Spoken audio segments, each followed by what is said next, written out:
Peradaban Islam pada masa Bani Umayyah. Asal-usul Bani Umayyah. Kerajaan Bani Umayyah didirikan oleh Muawiyah bin Abu Sufyan pada tahun 41 Hijriah atau 661 Masehi di Damaskus dan berlangsung hingga pada tahun 132 Hijriah atau 750 Masehi. Nama dinasti ini diambil dari tokoh Umayyah bin Abdus Syams, kakek buyut dari Khalifah pertama Bani Umayyah yaitu Muawiyah I. Muawiyah I bin Abi Sufyan adalah seorang politisi handal, ahli administrasi, wawasannya luas, bijaksana, dan dermawan. Karir pertama dari pengalaman politiknya sebagai gubernur Syam pada masa Khalifah Utsman bin Affan cukup mengantar dirinya mampu mengambil alih kekuasaan dari genggaman keluarga Ali bin Abi Thalib. Tepatnya setelah Husain putra Ali bin Abi Thalib dapat dikalahkan oleh Umayyah. Bani Umayyah adalah salah satu dari keluarga suku Quraisy, keturunan Umayyah bin Abdus Syams bin Abdul Manaf, seorang pemimpin suku Quraisy yang terpandang. Sebagian besar anggota keluarga Bani Umayyah menentang Nabi Muhammad SAW yang menyampaikan Islam. Setelah Nabi Muhammad SAW pindah dari Mekah ke Madinah dan berhasil mendapatkan pengikut di kota tersebut, sikap permusuhan Bani Umayyah belum berakhir. Mereka memimpin orang Quraisy untuk menentang dan memerangi Nabi Muhammad SAW serta pengikutnya.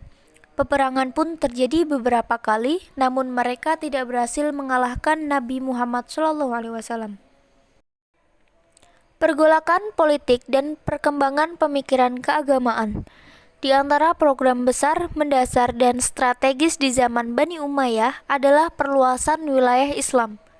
Di zaman Muawiyah, Tunisia dapat ditaklukkan. Di sebelah timur, Muawiyah dapat menguasai daerah Khurasan sampai ke Sungai Aksus dan Afghanistan hingga ke Kabul. Angkatan lautnya melakukan serangan-serangan ke ibu kota Bizantium dan Konstantinopel. Ekspansi ke timur yang dilakukan Muawiyah kemudian dilanjutkan oleh Khalifah Abdul al-Malik. Dia mengirim tentara menyeberangi Sungai Aksus dan berhasil menundukkan Balkh, Bukhara, Khawarizm, Fergana, dan Samarkand.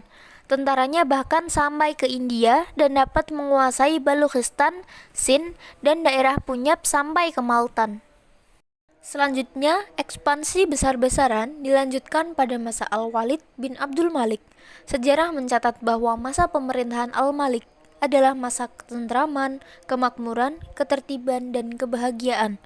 Pada masa pemerintahannya yang berlangsung selama 10 tahun, tercatat bahwa pada tahun 711 Masehi dilakukan suatu ekspedisi militer dari Afrika Utara menuju wilayah barat daya benua Eropa. Setelah Aljazair dan Maroko dapat ditundukkan, Tariq bin Ziyad, pemimpin pasukan Islam, menyeberangi selat yang memisahkan antara Maroko dengan benua Eropa dan mendarat di suatu tempat yang sekarang bernama Gibraltar. Melalui berbagai keberhasilan yang tercapai dalam ekspansi tersebut, maka wilayah kekuasaan Islam pada masa Bani Umayyah di samping Jazirah Arabia dan sekitarnya juga telah menjangkau Spanyol, Afghanistan, Pakistan, Turkmenia, Uzbek, dan Kirgiz di Asia. Lembaga-lembaga pendidikan yang ada pada masa Bani Umayyah yaitu pendidikan kutab, pendidikan masjid, pendidikan Badiah, pendidikan perpustakaan, majelis sastra, Bamaristan, Madrasah Mekah, Madrasah Madinah, Madrasah Basrah, Madrasah Kufah, Madrasah Damsyik. Puncak kekuasaan Bani Umayyah. Masa puncak pemerintah Daulah Umayyah berlangsung selama 30 tahun, yaitu dari tahun 685 sampai 715 Masehi, yaitu Abdul Malik bin Marwan pada tahun 685 sampai 705 Masehi dan putranya Walid bin Abdul Malik pada tahun 705 sampai 715 Masehi. Abdul Malik bin Marwan. Abdul Malik yang menggantikan ayahnya sebagai khalifah adalah sebagai khalifah terbesar kedua sesudah Muawiyah dalam pemerintahan Daulah Umayyah.